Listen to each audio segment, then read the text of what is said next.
media done right. You're listening to the SHR Media Network.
How about now?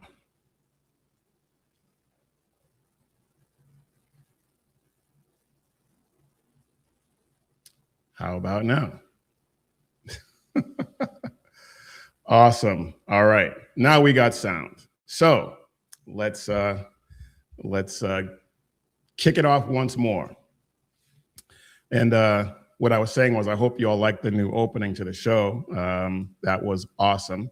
And I want to thank the person who did it. It is outstanding. Thank you very much, sir.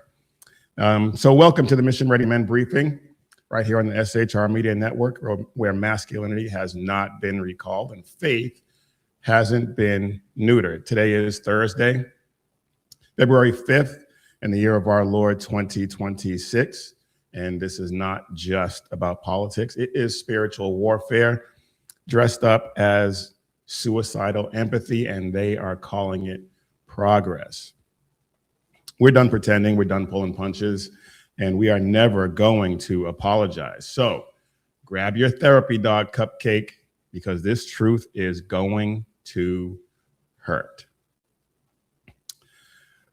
We're standing right now at a fork in the road. Across the country, standards are being replaced by feelings and narratives.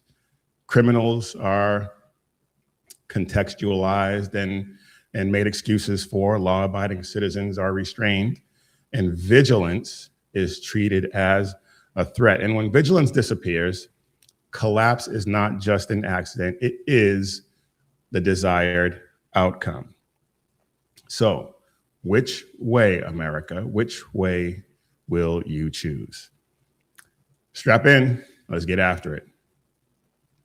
All right, before we get into what I actually had planned for the show, I want to mention Savannah Guthrie and the kidnapping of her mother.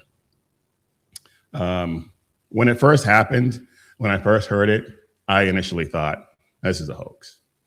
This is a hoax. There's nothing to it, but I was disabused of that notion. It does seem as though there was a crime committed, and so we're all praying for her safe return. I saw this morning that there was her family did a video, and I just want to play a little bit of that and let everyone know exactly what seems to be happening here. So let's take a look at that real quick. Maybe. There we go.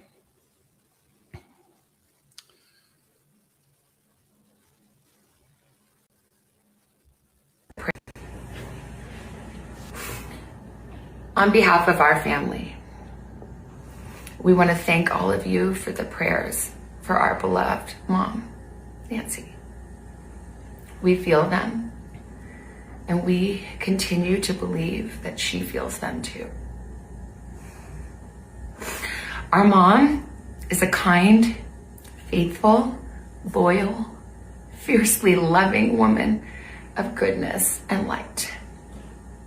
She's funny, spunky, and clever. She has grandchildren that adore her and crowd around her and cover her with kisses. She loves fun and adventure. She is a devoted friend. She is full of kindness and knowledge. Talk to her and you'll see. So yeah, this is a sad story. So we are praying for her safe return. And yeah, we're just praying for a safe return and hope that everything turns out for the best. One other thing I wanted to talk about, which I had planned to before before the family released that video. Mayor Zohran Mamdani, he's not having a good month. He is not having a good month. He is stepping all over himself and just making mistake after mistake. And I think we all knew this was going to happen. I just don't think we thought it was going to happen this quickly and this decisively.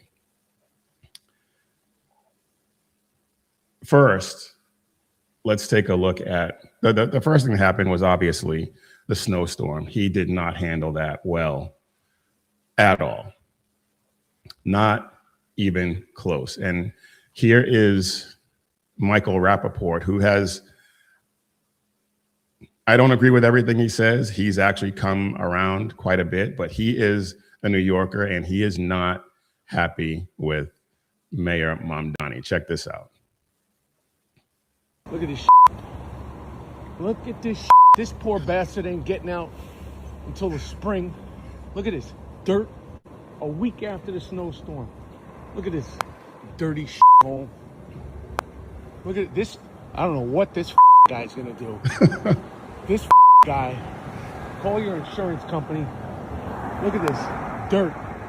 Where's the mayor to clean this up? They got garbage everywhere, dirty snow. What do you do with this? Where's your shovel now, Mamdani? Look at this shit. You know how many people fall, break their ankles? Look at this. This is New York. Start spreading the news. And this is on the Upper East Side. 3 minutes from where the mayor lives. Look at this guy. Look at this. Look at this. This guy's never getting. Look at this. Look at this. Yeah, I mean, look at the trash is just piled up everywhere. I mean, it is a disaster. It is an absolute disaster. And then, to make matters worse, there was a shooting, an officer-involved shooting. They got called to a house by a 22-year-old. His mother called, said that he was a danger to himself and others. They showed up, and he attacked them with a knife. And this is Mamdani's response. And as you said, I spoke with the Chakraborty family and I visited Chavez in the hospital. And there is no family should have to endure this kind of pain. Baba, no! Hey, put the knife down! Put the knife down! Put the knife down! Put the knife down! Put the knife, move! Put the knife down! Put the knife down! Put the knife down! And as you said, and he decided that it would be better for him to visit the perpetrator's family. He is mentally ill. I understand that he's suffering from schizophrenia, whatever the case may be. Okay, fine. But the fact is, he still attacked with a knife. He put the officers' lives in danger. He put his mother's life in danger. And he thinks that the perpetrator is the victim.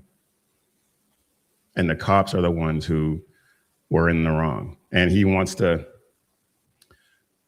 put together a program where mental health workers, social workers would respond to a call like that. How many people would have been dead? How many people would have gotten killed if a social worker or a mental health worker showed up at that scene?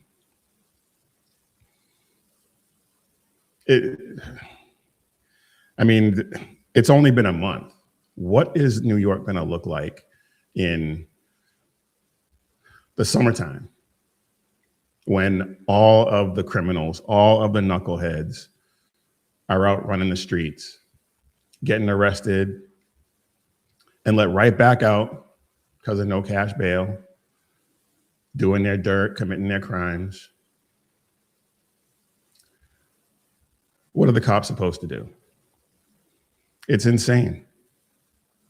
Not to mention all of the other ridiculous policies that he's put in place. I mean, it's like I said the last time, the people who voted the right way and who, for whatever reason, can't leave New York, I feel bad for them. People who voted for this is what you get. And I have absolutely no sympathy for you. All right. I just wanted to get that out there because we're not going to be together again until next Tuesday. And I wanted to make sure that I mentioned that before we move on. Now I want to pivot to another leftist city, and that is the city of Chicago. Perhaps the most corrupt city in the country. And Mayor Mohawk Brandon Johnson has signed an executive order for the Chicago Police Department to monitor and investigate ICE agents. These people are absolute lunatics. It's oh my goodness, you have to laugh because otherwise you'll just drive yourself insane. He's saying that this is for accountability. And what he's essentially doing is treating federal law enforcement as a threat. Meanwhile, violent offenders, just like in New York, are let out on the street in a revolving door just because of, it's the policy. Chicago is monitoring ICE while the criminals run rampant all over Chicago. It's political theater. It is political theater designed to play to the base that is eroding. His base is fast eroding in Chicago. But there's no crime wave tied to ICE misconduct. Nothing. There's no surge in complaints that require Chicago PD to monitor the situation. It creates interagency friction. It creates an us versus them, the Chicago PD versus the feds. And it's just optics. And there's zero protection for the residents. And why do I say that? They have Chicago PD. Well, the Safety Act has, it as a matter of policy, releases known criminals back into communities. They would rather monitor ICE agents and the criminals that are terrorizing the city. The Safety Act, and I can't remember exactly what the acronym stands for off the top of my head. Let's see, do I have it here? Yeah, I can't remember what the acronym stands for, but it basically is the Illinois pretrial system that defaults to release. So people who commit these violent crimes are released back out into the community before their trials, only to, you guessed it, commit more crime.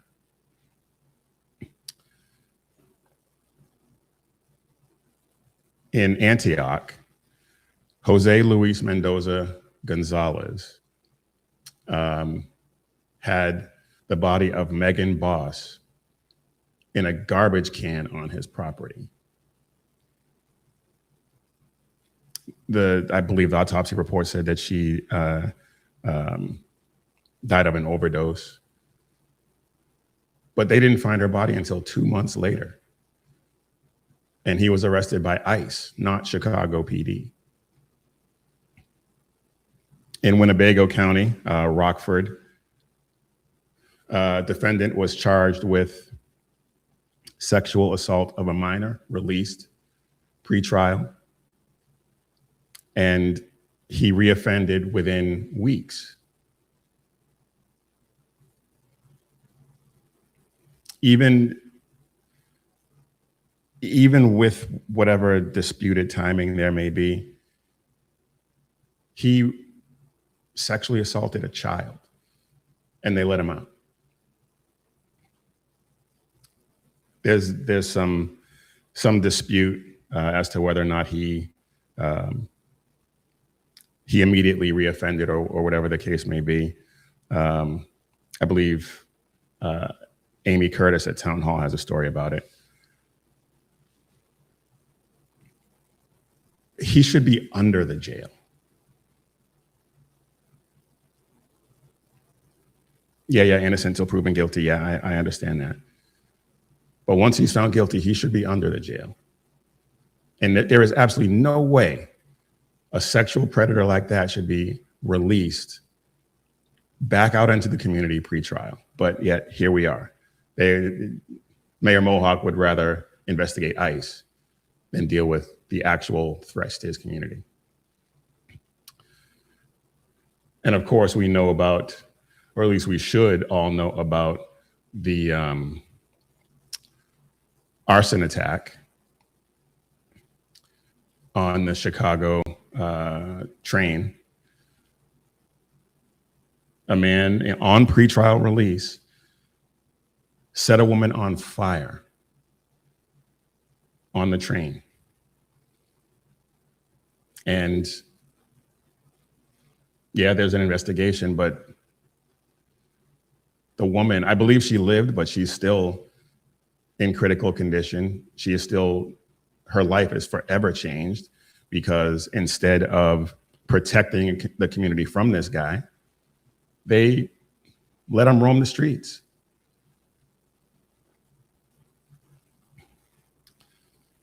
And the prosecutors actually sought pretrial detention, and the judge denied it.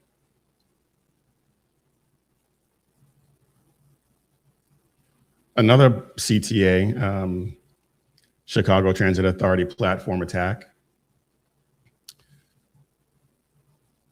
This guy violently attacked somebody on the platform, also released pre-trial. And then you have suburban retail theft rings. People are getting arrested for that, and getting released immediately, only to steal more stuff. It's ridiculous. Meanwhile, Mayor Mohawk would rather investigate ICE. And then let's not gloss over the fact that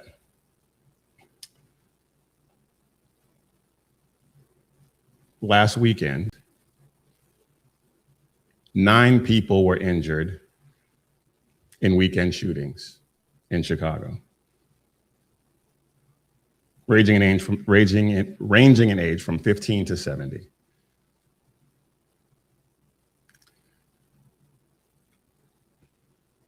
Chicago has their own problems that they need to deal with.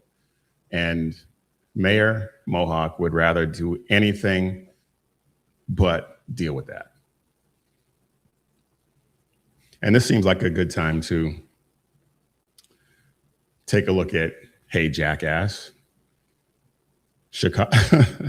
illustrating Chicago's values. It says that on the website. But look, a person is shot every 5 minutes and 36 seconds this year in Chicago. And I guarantee you that number is gonna go down. A person is murdered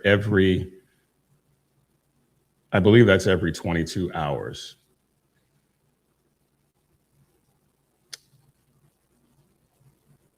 Yeah, a person is shot every 5 hours and 36 minutes, and a person is murdered every 22 hours and 42 minutes in Chicago. This is year to date, 34 shot and killed, 116 wounded, 37 homicides at the beginning of February. But yeah, let's investigate ICE. Unbelievable. The Safety Act was billed as this tool that would reduce crime, but all it did was reduce the leverage that they had over the criminals. The criminals know if whatever dirt they do, there is a high likelihood that they are going to walk and get to do exactly what they were doing, exactly what they want to do whenever they want to do it. When the consequences are optional, the violence is inevitable. It's that plain and simple.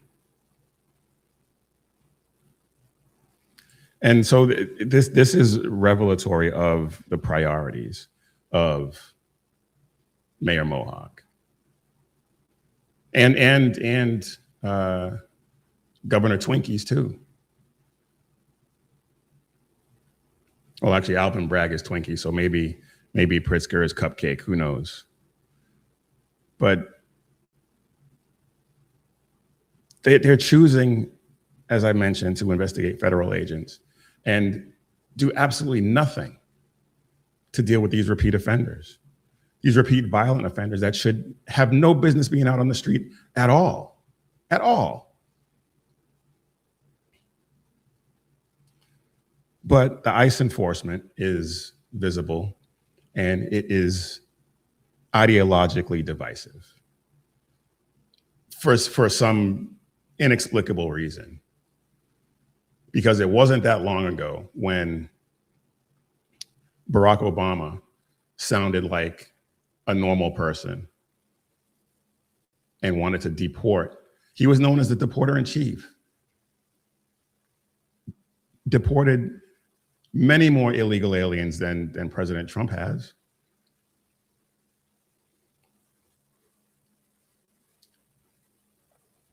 He is probably, I can't believe I actually believe this, but he is a worse mayor than Mayor Beetlejuice. I never would have thought that Chicago could have a worse mayor than Lori Lightfoot. Yet here we are. And just to illustrate just how ridiculous Mayor Mohawk is, listen to this madness. that his legacy will take time for people to understand how nasty of an individual he really is. It's powerful that we have been able to effectively push back at local levels as well as in the courts around Gregory Bavino's activities. His dressing, his whole package, it is so familiar that I believe that it was blinding for some people. That it's clear, there's two things. One, it's clear that the far right in this country, that they have not accepted the results of the Civil War. I don't know what Greg Bavino had to do with that, but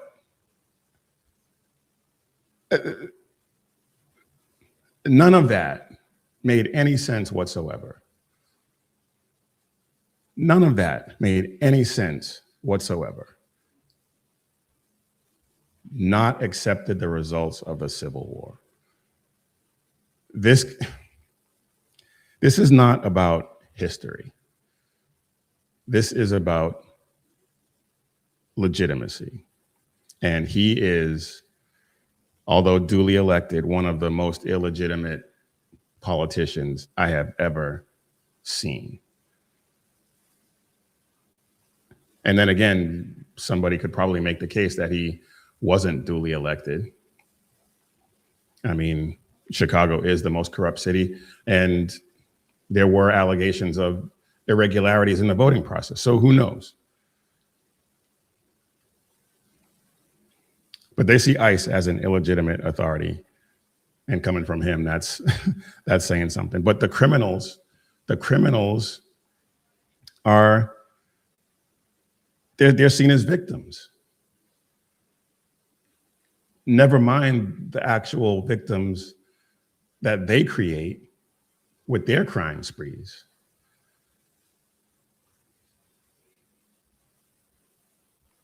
The Safety Act removes consequences.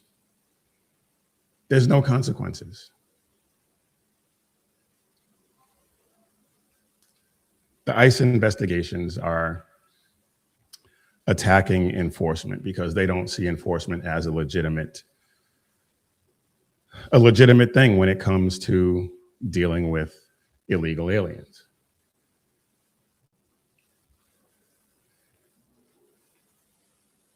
And it's not really a failure on their part. I mean, it's how it's designed. It's how they want it to function. They haven't lost control. They've just rejected the notion altogether. They don't lack resources. They don't lack information. They lack leadership that prioritizes public safety over ideology.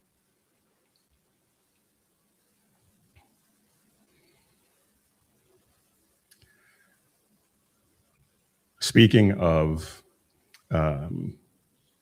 another blue state that prioritizes ideology over public safety. Well, you know, before we get into that, I just want to take a second to acknowledge the chat. Thank you all for being here. I can see that the chat is blowing up, and I want to thank the moderators for holding it down in the chat and keeping things respectful. Please remember, in the chat, be respectful. We love to disagree. We love to hear your opposing views, but just keep it respectful, and it will be all good. Otherwise, you will get put in timeout, and if you continue to be disrespectful, then you will get kicked out of the chat altogether. So thank you all for being here. And you know what? While we're doing this, let's just go ahead and get a word in from our sponsor. And our sponsor for today's show is, once again, Carry Girl Gear, because Valentine's Day is coming up. And if you want to get it right, fellas, head over to carrygirl.com. There's bold, stylish designs, accessories that she will actually love and wear. And time is running out. And if you're not sure what to pick, or you don't think you're going to have time to go through and pick something, go ahead and grab yourself a gift card and let her choose. It is an easy, easy win. Head over to carrygirl.com and make Valentine's Day count. And ladies, if you want to get something for your man, your boyfriend, or your husband, head over to missionreadymen.com, click Shop 7 Armors, and check out all of the great designs that we have there as well. Make Valentine's Day count. Visit carrygirlgear.com or missionreadymen.com and click Shop 7 Armors. All right, y'all. I am Big E, and you are watching or listening to the Mission Ready Men briefing right here on the SHR Media Network, where you can catch our fantastic lineup. We have Sackhead Sean with the Edge of Liberty every Monday and Wednesday at 11 p.m. Eastern, 8 Pacific. And then we have Jersey Joe, the Reaver of Common Sense, every Monday and Friday at 9 p.m. Eastern, 6 p.m. Pacific. And BZ with the Berserk Bobcat Saloon every Tuesday and Thursday at 11 p.m. Eastern, 8 p.m. Pacific. So he will be on tonight. So be sure to check him out. Be sure to check out all of the great shows that we have. When I looked just before we went live, we were at 960 subscriptions. That is amazing. So thank you all for liking and sharing and subscribing. We are 40 away from 1,000 subscriptions, and that is a milestone we didn't think we'd hit this quickly, but we have. And so thank you all for that. We want to continue this breakthrough. So pray for us that we continue this breakthrough, because we want to reach as many people as we possibly can, because the truth needs to be told. All right, y'all, now back to the briefing. And I was talking about another blue state that doesn't prioritize public safety. And I'm talking about New York. They don't recognize rights. None of these blue states, these blue jurisdictions, recognize rights. They administer permissions. And self-defense is only allowed if it complies with the layers of bureaucracy that they put on top of what are our rights. The state doesn't ask whether or not you're right. It asks whether or not you were authorized. And it's not about one particular case, although we have examples, but it's about the governing philosophy that they have. And earlier this year, I believe it happened in the middle of January, a 67-year-old retiree by the name of Charles Fainer was sentenced to 4 years. And what crime did he commit, you ask? He had guns.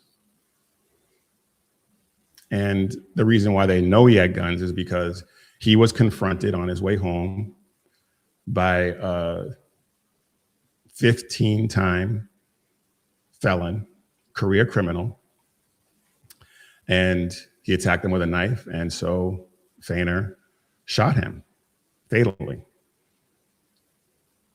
And the state said that it was a clear case of self-defense. Let's take a look real quick. The state conceded that it was self-defense.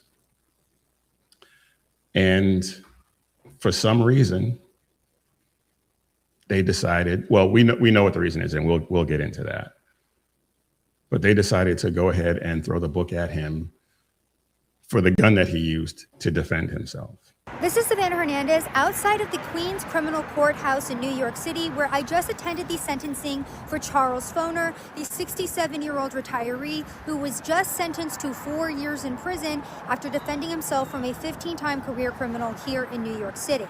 Now, if you're not familiar with the story of Charles, basically back in 2023, a 15-time career criminal with a history of mental illness ended up threatening him and lunging at him. Charles, who had a handgun in his pocket, which he had, by the way, because of his fears of rising crime throughout the city, ended up pulling out his weapon, telling this man to stop. He did not heed the warning. He continued to lunge at Charles. Charles opened fire and ended up killing him.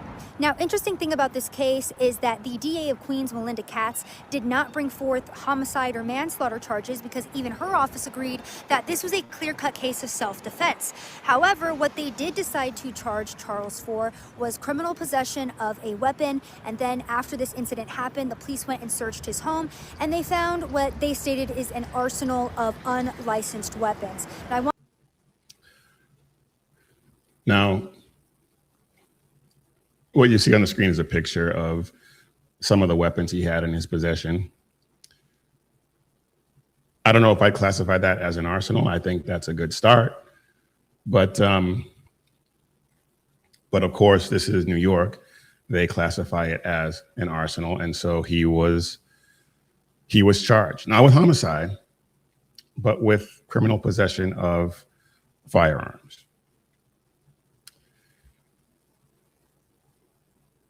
The state agreed that he had a right to live. They just deny his right to the means of survival. They denied his right to the most effective way to protect himself.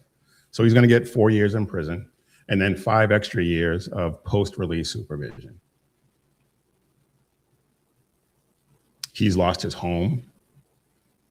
He's lost his income, and now he's lost his freedom with not a single criminal offense on his record. Not a one. But he's going to spend 4 years in prison.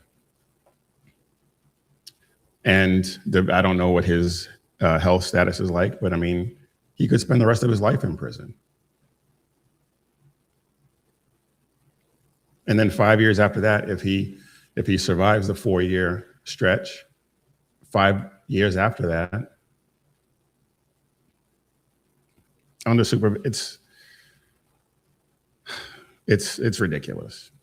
And this, I believe this happened after the Bruin case was decided.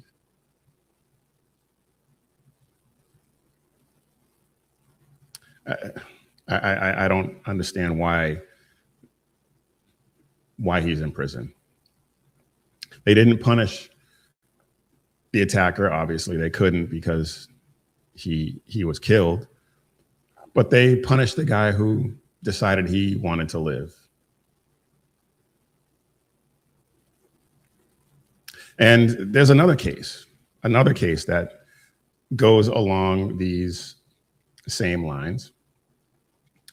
And that is the case of Dexter Taylor. And I've talked about Dexter Taylor before on this show. Dexter Taylor is another guy. He's 52. Well, he was 52 when this happened, so he's 53 or 54 now. Another one, no violent crime, no victim. He wasn't attacked and defended himself. Nothing like that. He is a gunsmith on the side. He's a software engineer, I believe, by trade. Built guns on the side for his own personal use. He didn't sell them. He's not accused of selling them.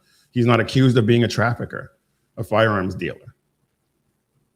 He built these guns for himself, but he was charged under New York's ghost gun framework. And this was I believe his offense occurred before Bruin was decided. But he was convicted and sentenced to 10 years in prison. Feiner used a gun to protect his life.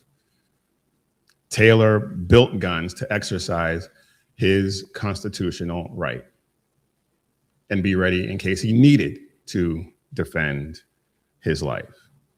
And these guys are treated as public safety threats. These guys are in prison. Meanwhile, many multiple criminal offenders, rapists, murderers, robbers get the revolving door treatment. They're back out on the street sometimes even before the police finish writing the arrest report.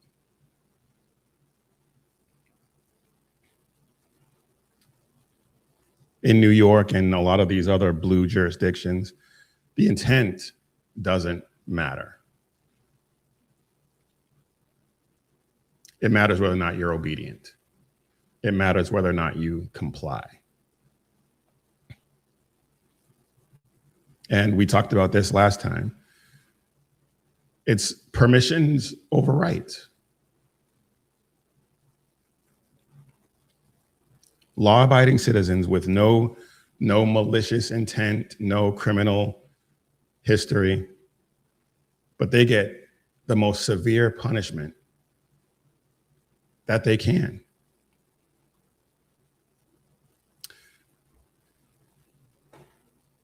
Dexter Taylor is still in prison. And I want to show you this because why he's still in prison, and I think I know, but let's take a look at this. This is the judge that sentenced him, this is the judge that presided over his trial. And he was convicted over gunsmithing.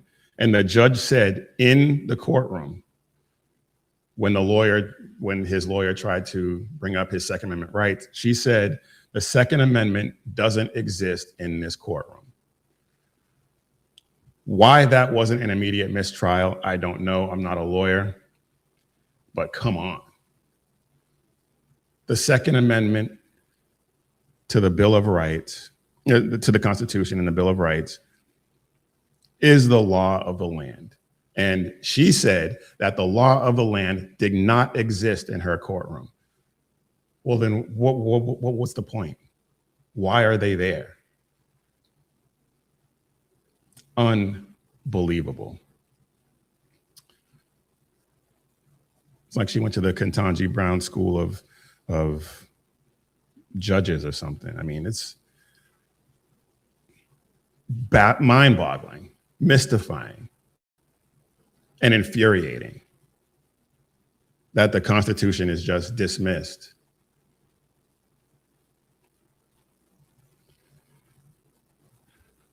But these guys who are law-abiding citizens, didn't do anything wrong except exercise a right, they get these ridiculous sentences, and career criminals get revolving doors.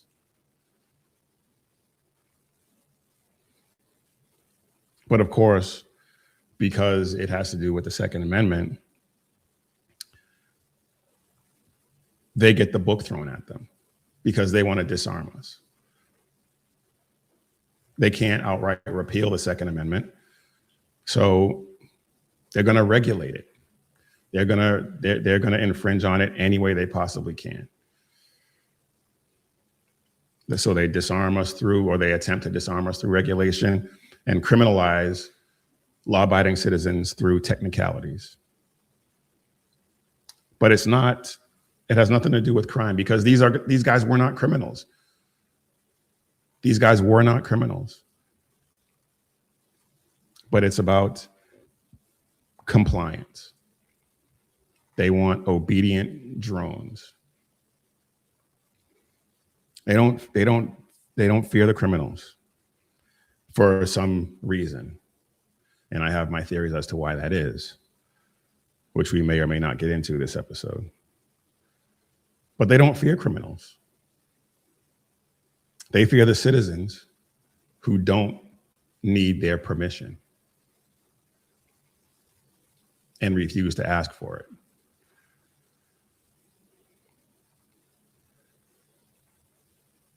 They don't see the Second Amendment as a constitutional guarantee. They see it as a privilege. They see it as a privilege that they can manage in their bureaucracy. And rights, as far as they're concerned, depend on forms, fees, timelines, and their discretion, whether or not they feel like allowing you to exercise that right. I mean, think about this. You need a license to hunt in most states on your own property. Now, I know a lot of people don't bother with that on their own property, but the fact that that's a law on the books is insane. If you have a body of water on your property, you need a license to fish it. If it's a stock pond, I don't think that applies, but if it's a naturally occurring body of water, a stream or a lake on your property, you need a license. How insane is that?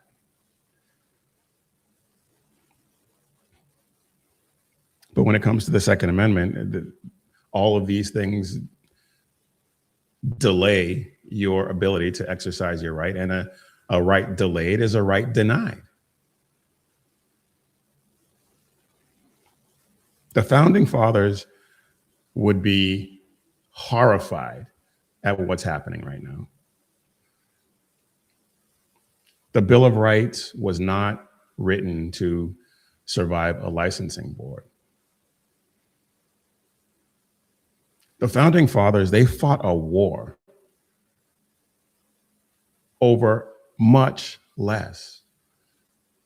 They fought a war that started over so much less than what we're dealing with right now.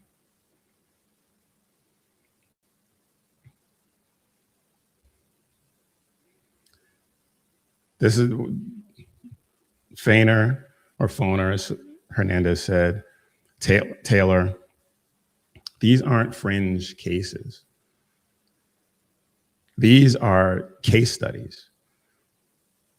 This is blue state governance at its worst. It redefines citizenship. The criminals, they're fine. They're even encouraged. They'll never admit it, but the result of their actions encourages criminals.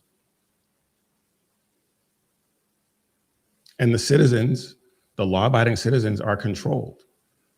And they're controlled by the criminals, which is what I think they want. And we'll get into why that is at some other point, but this is functioning as they designed it.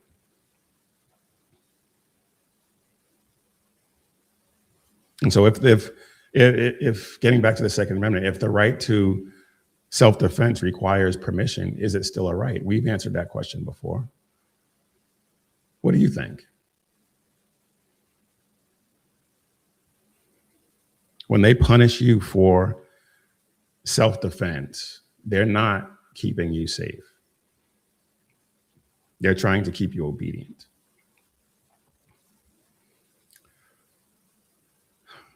All right, let's I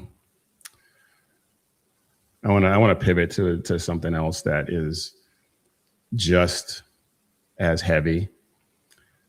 And this has turned out to be a pretty heavy episode, and I think it will continue to be. But this is something that we've talked about on this show many, many times before. And there's three stories, and I'm not going to do a deep dive into each one.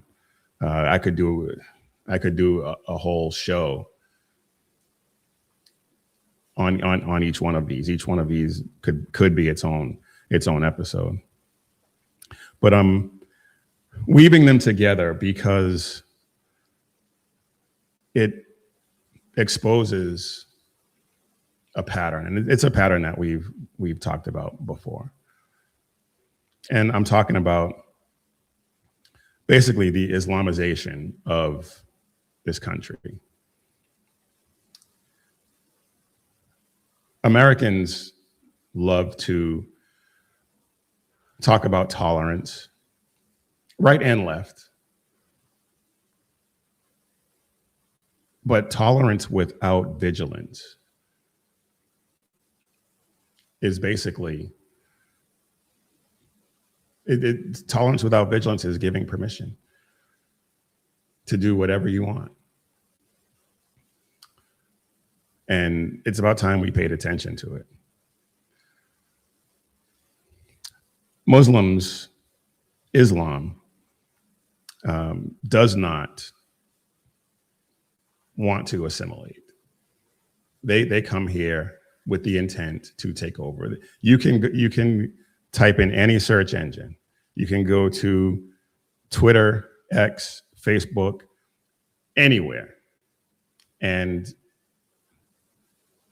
you will find videos of Muslim clerics, imams, talking about how they are not here to assimilate. They are here to take over.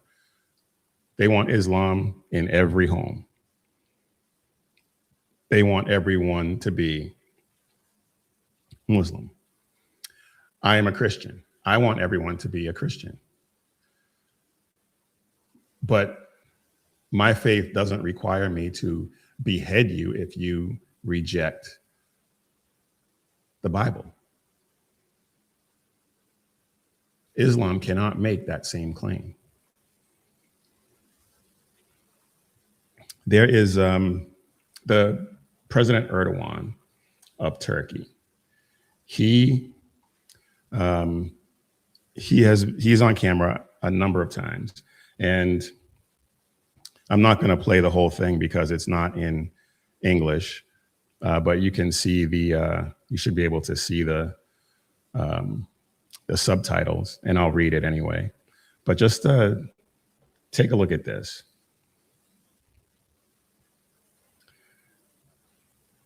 There we go. Minareler süngü, kubbeler The minarets are miğfer, the bayonets. The domes camiler are the helmets. The kışlamız, mosques are our barracks. The müminler believers asker. are the soldiers. Bir şey beni sindiremez.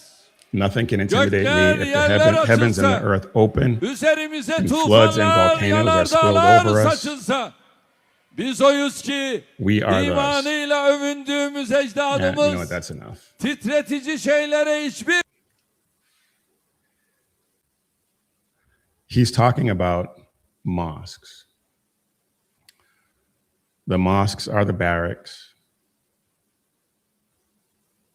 The domes are the helmets. The minarets are the bayonets. He's on camera saying that numerous times. He has also said publicly that assimilation is a crime against humanity.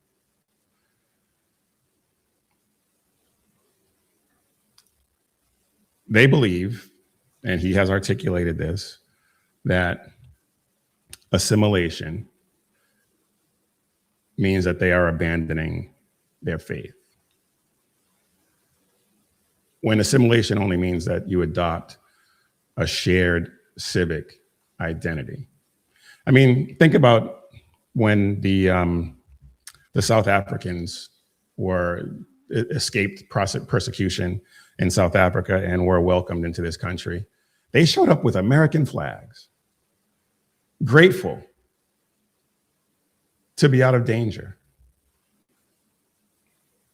But you have Muslims, you have people from other countries in South and Central America showing up with the flags of the countries that they came from, waving them. Well, if your country was so great, why are you here? go back. But of course, that's not the point. They want to impose their will and their ideology on us. And as long as we tolerate it, we're giving them permission.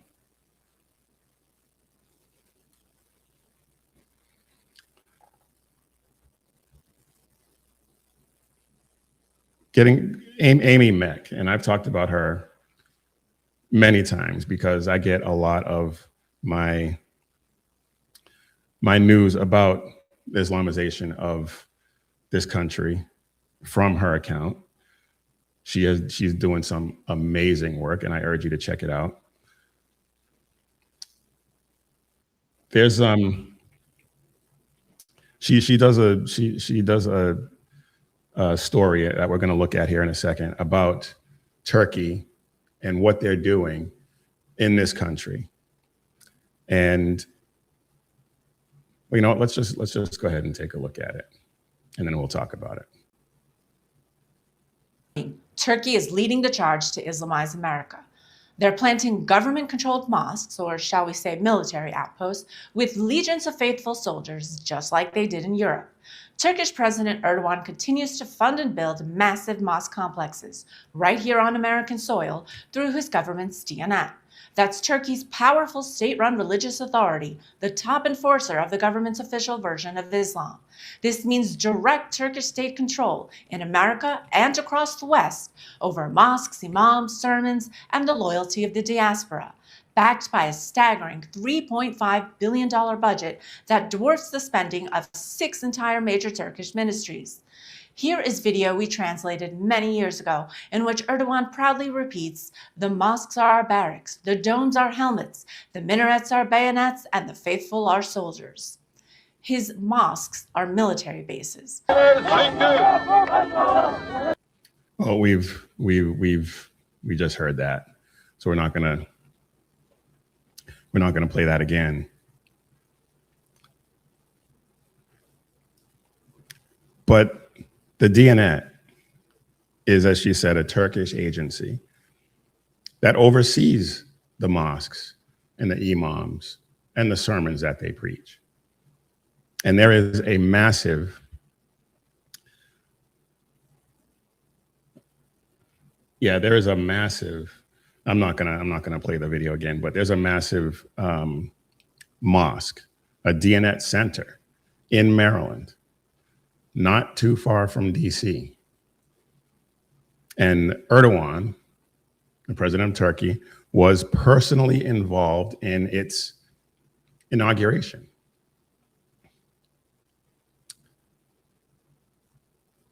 The concern should be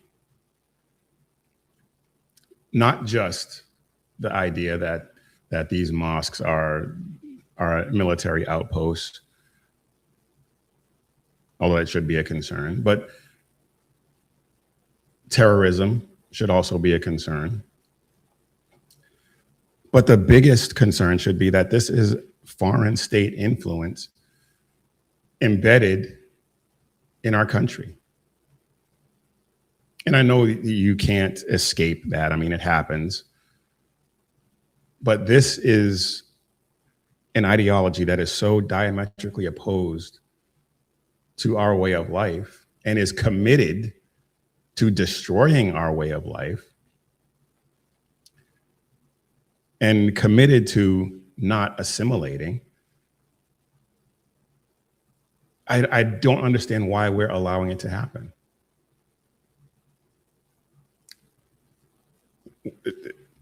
I assume, I guess it has to do with the whole idea of tolerance. But as I said, tolerance without vigilance is permission.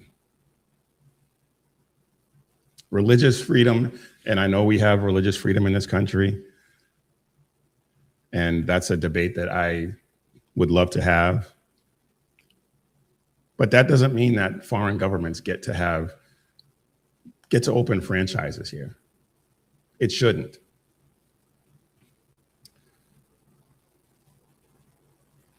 And last week we talked about how the enemy, goes after kids. Wiley ISD in Texas has allowed, not just allowed, but encouraged a Muslim outreach organization to encourage kids to take up Islam.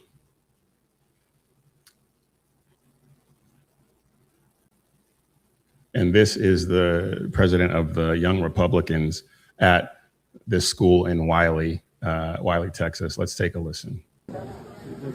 Hello, tell me the story. What happened today at school? Okay, so I'm Marco. I'm the president of the high school Republicans at Wiley East High School. And today there was an organization called Why Islam that had a huge table booth in front of our school today, and they were giving hijabs to girls out throughout the high school, and they were giving out Qurans, and they also had pamphlets about Sharia law and other Islamic things, and they were giving out these bags. And I had a discussion with the women that were there, and we're trying to understand what's going on.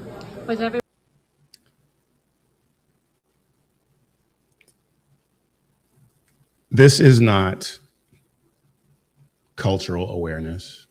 This is not teaching about religion. This is religious advocacy. And this is what they do. And this is what they were allowed to do. The principal of this school allowed this to happen. And her social media accounts show her wearing hijab. She's not, at least not yet, not a Muslim. But because of the idea of tolerance, this type of nonsense is allowed.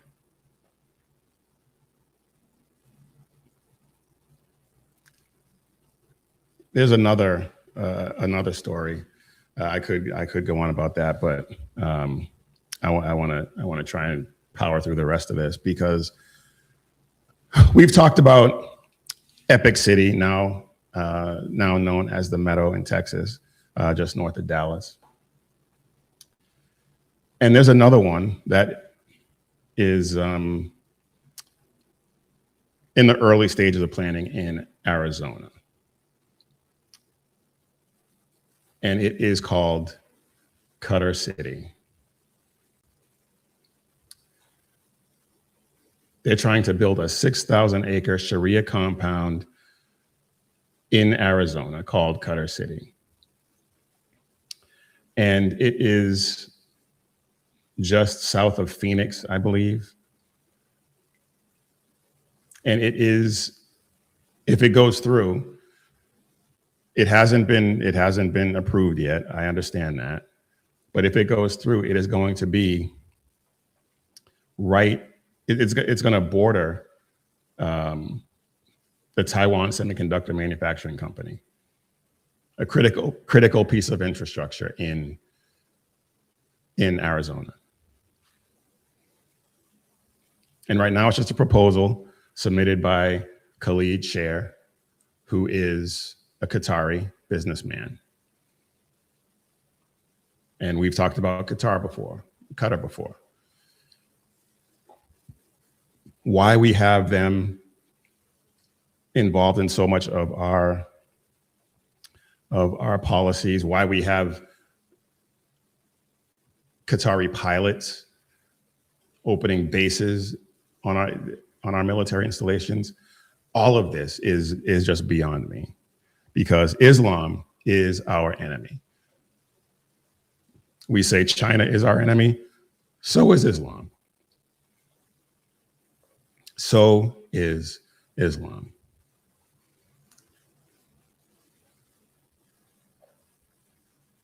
Parallel communities like this planned one, and like Epic City, and like some of the other ones that I've talked about in Texas, that's not about assimilation. That is about taking over. Look at what's happening in Europe. They allowed those parallel societies. They have no-go zones.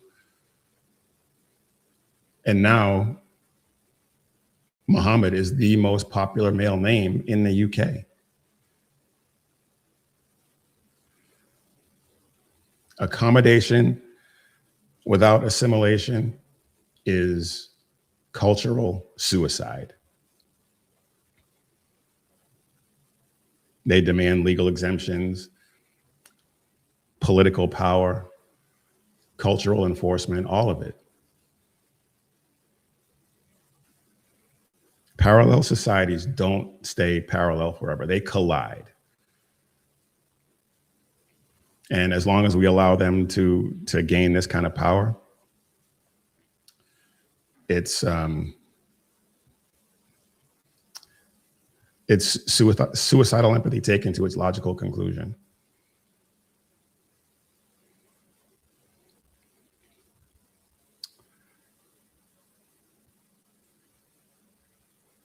I understand about religious liberty. I understand all of that. And as I said earlier, that's a debate I'm willing to have, because I am of the mind that if you want to practice Islam, fine.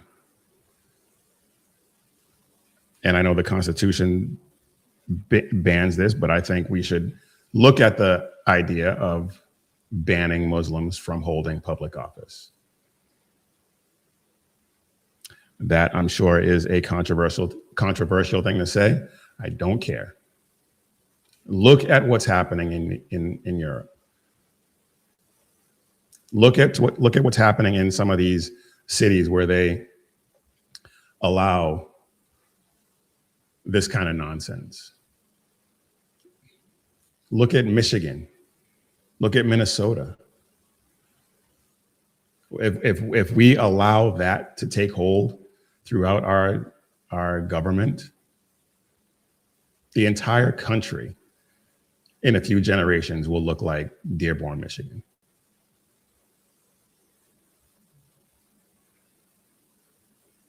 So we have to be vigilant. We have to have transparency. We have to have oversight, and we have to have the courage to say no. Not going to happen. Vigilance is not bigotry. It's the responsibility of a nation that wants to remain one.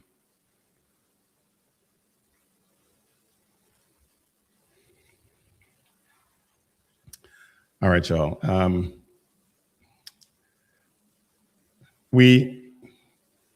I haven't talked about this much at all. And obviously it's something that we have to talk about. And that is the Epstein files. They released 3.5 million pages of documents tied to Epstein. I haven't done a deep dive into all of it.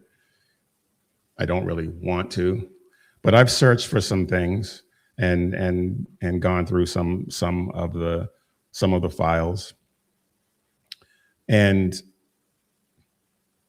we all know the left pushed for the release of these files because they believed that Trump was implicated. And he's mentioned thousands of times. I just saw a post from someone on social media talking about how he was mentioned X number of times more than Harry Potter was mentioned in the Harry Potter novels. Yeah, okay. But if he was implicated in any way, he would have been locked up. And if he was implicated in anything having to do with child sex trafficking, abuse of any kind, I'd be the first one to say, yeah, he's got to go. Lock him up. But that's not the case.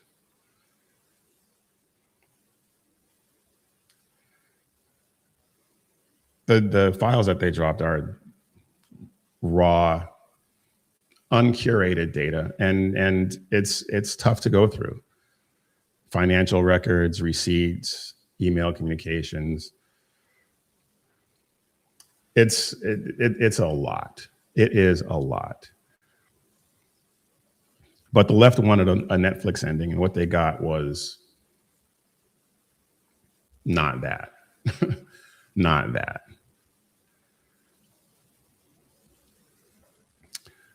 These bulk releases don't have any editorial filters. There's no contextual guidelines, guardrails. And you can ignore inconvenient patterns. And so we have to look at what keeps showing up. And yeah, I know President Trump's name shows up quite a bit. But when you actually look at how he's mentioned, there's nothing there. Absolutely nothing there. But there have been some conspiracy theories that are now getting new life. Pizzagate, the Wayfair conspiracy. I'm not saying that this proves anything. I'm not saying that this proves Pizzagate is real. I'm not saying that this proves that the Wayfair conspiracy is real. But when you look at this stuff, it's worth looking at. And I haven't done, as I said, I haven't done a deep dive into it.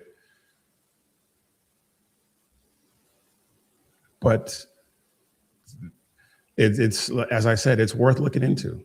It's worth a new look. And with regard to Pizzagate, the word pizza is mentioned 1,000 times, I think.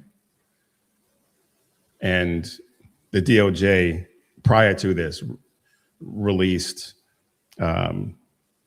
code words, and cheese pizza refers to girls and pizza boys and all of that. We know this.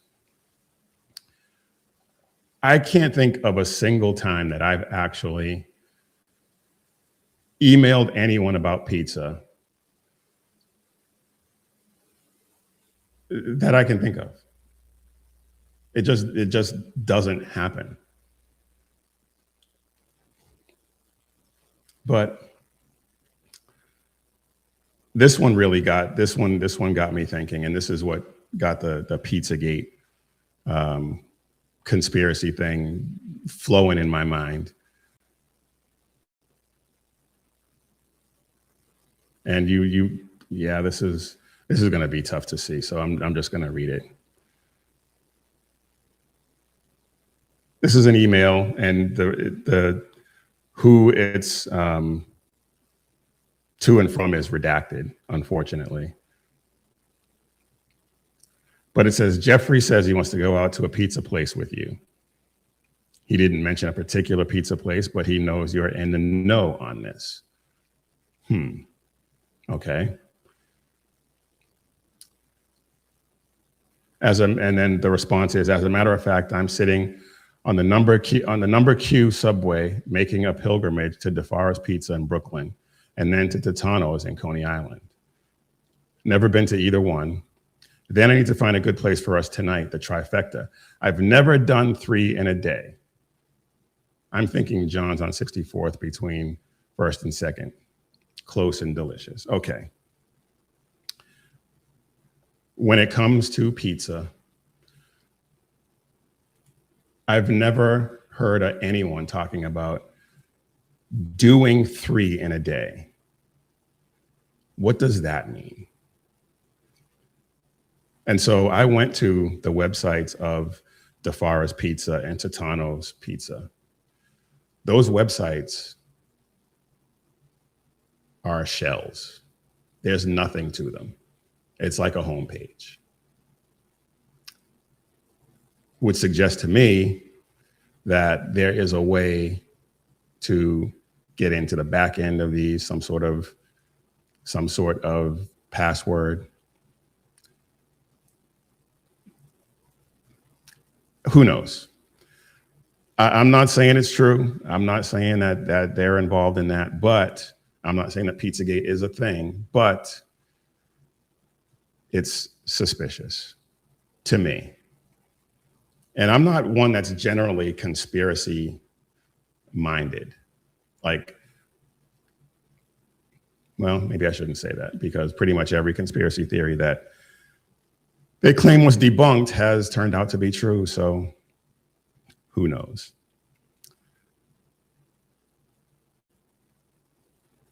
This is not about belief.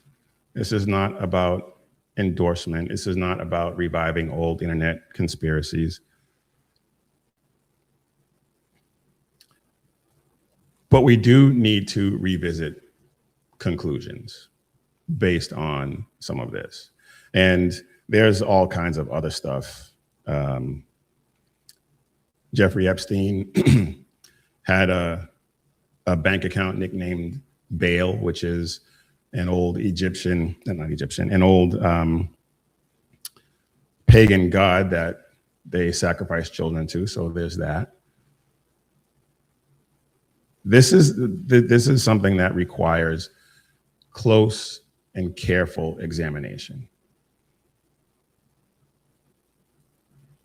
And again, I'm not a lawyer. I haven't done a huge deep dive into this, but we need to. And I'm glad that what has been released has been released. I think there's more still to come. But this is some sick stuff. This is some sick stuff. And as I said, we need to carefully examine this and find out exactly what is going on.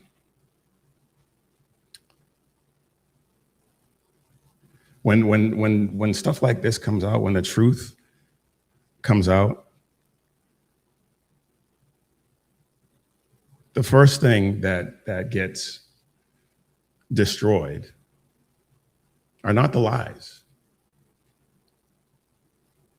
It's not the lies. It's the right for them to tell people what they're allowed to ask. And there's a lot that we were not allowed to ask before. And we'll see, we'll see if they allow us to continue to ask some of these questions.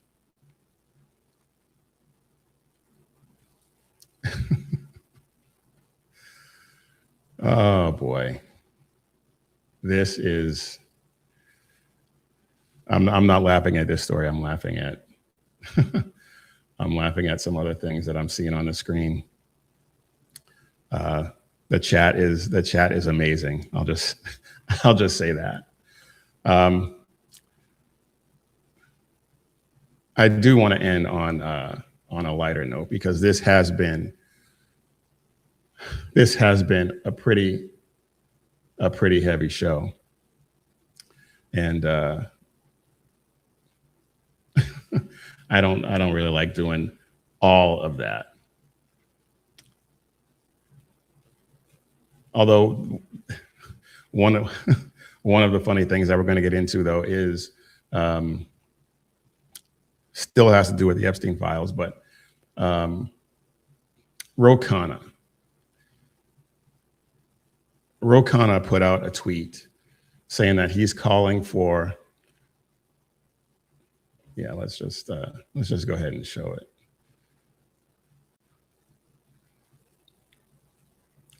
Transparency Act led to millions of files being released that have shocked the conscience of the nation. Today, I call for Congress to hold in front of the Oversight Committee every single person who emailed about going to Epstein's Island. They need to answer some basic questions. Who raped these underage girls from working class families? What did they see? What did they know? Okay. If that's what you want. But that means Bill Clinton, and I know he's agreed to come before Congress. We'll see if he does. Reid Hoffman, Obama's White House counsel, Stacey Plaskett. I'm good with it. I'm good with it. Bring them all. Bring them all. Make them all answer questions.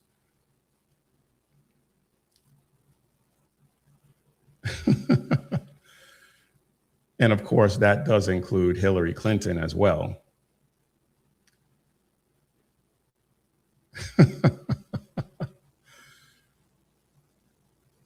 Yeah, Hillary, you too. There's a gif of Hillary with all wide-eyed on the screen right now if you're just listening. These people are ridiculous, man. These people are ridiculous.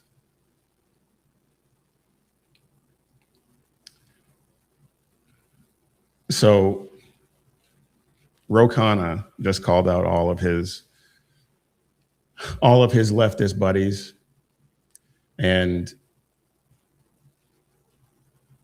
whoever it is, whoever showed up on the island. I know somebody asked about Trump. There's no evidence that he has. If any shows up, yes. The answer to that question is yes. But at this point, I'm not holding my breath for any of that evidence.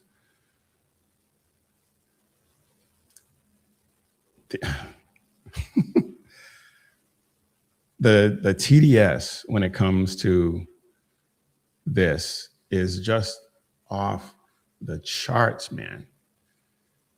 It's been a decade. They have been trying to get him for a decade. And they didn't start trying to get him until he decided to run as a Republican, because he was a New York Democrat. And when he was a New York Democrat, they loved him. As soon as he said, you know what, I'm going to run as a Republican, that's when the knives came out. That's when the TDS kicked off, and they have been at it ever since, and they have absolutely nothing to show for it. Nothing. And that to me is just glorious. Try as you might, you got nothing.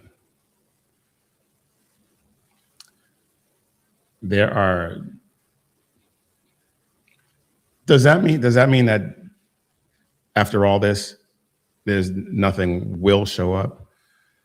Nobody can say that for sure. Nobody can say that for sure. And if something does show up after all this time, I'll be suspicious. But at the same time, I'd want questions answered. I'm not blinded by President Trump.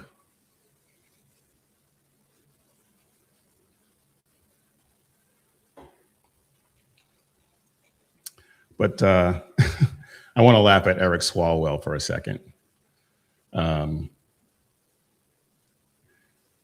Eric Swalwell is one of the dumbest people in Congress. The only people I think that give him a run are maybe Ted Lieu and maybe Dan Goldman. There may be a couple of others, but those two are the ones that immediately come to mind.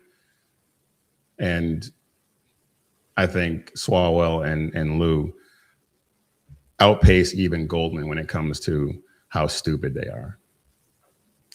But Eric Swalwell said that Republicans at the House gym tell him that Trump's bad, but they're afraid to speak up. Okay.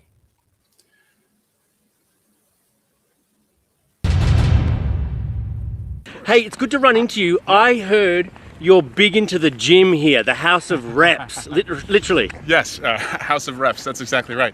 I'm trying to get as many reps as I can, and actually I started taking on boxing. Did you? Yeah. Oh. In the gym here? In the gym here, yeah. So, there's a bag, and sometimes I'll get people, to put on the gloves, and, I'm still learning, but it's a new exercise and quite invigorating. Do you put any Republicans' faces on the bags at all, or? No.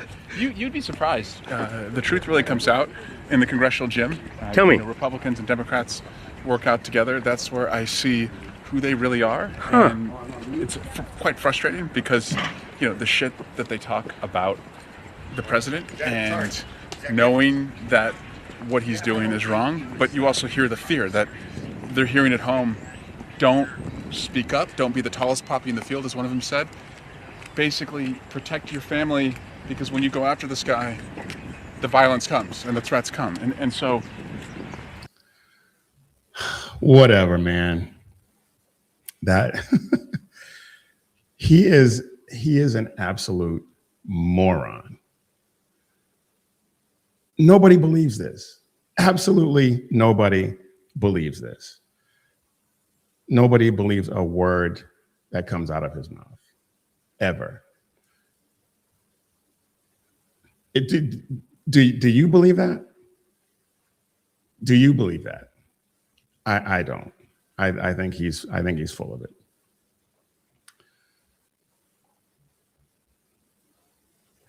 And yeah, the person who wrote this twitchy article says, if you were a Republican who wanted to badmouth Trump or were afraid he'd find out about it, naturally, the first person you'd say that to is Swalwell. I mean, come on. He's an idiot. Oh my goodness. We have to laugh at the absurdity of all of this.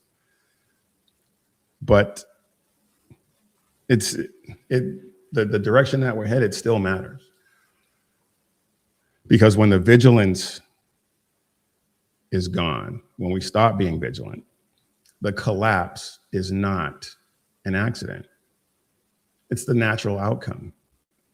And the choice is right in front of us. Which way will you go, modern America? Which way? All right, y'all, that is it for this briefing. I'm not just here to fill airtime. I am here to equip Christian men and spread the gospel of Jesus Christ and carry the banner of faith, freedom, and hope into the next generation. You know what, before I go though, I want to make sure I mention the SHR shop. If you go to shrmedia.com and click on support SHR Media and go to the SHR shop, you will see all of the great designs that we have going over there. We have the 250 Reasons t-shirt. Let me pull it up here real quick. We have the 250 Reasons t-shirt in honor of our 250th birthday, 250 reasons to read source documents. That is an awesome design. And then of course, if you scroll down, you have that, you have the SHR mug, you have the SHR hoodie, the SHR Media logo, you have a Mission Ready Men briefing t-shirt, which I am wearing today. And all the t-shirts for the guys shows, the BZ's Conservative Sherpa shirt, the Reaver of Common Sense, and the Edge of Liberty. Please go ahead and check those out. You will not be disappointed. You want to let everyone know that you're in this fight right along with us. All right. So if any of that matters to you, any of what we said here today matters to you, don't just watch the show. Don't just watch all of these shows, but share them and bring other men into the fight. And like I said, if you want to wear what you stand for, head over to the SHR shop or head over to missionreadymen.com and click Shop 7 Armors and check out all the great designs that we have there about bold faith, true grit, and unapologetic patriotism. And remember, when seconds count, the police are only minutes away, but the Lord is right there with you. So keep your prayers going up and your head on a swivel. God bless.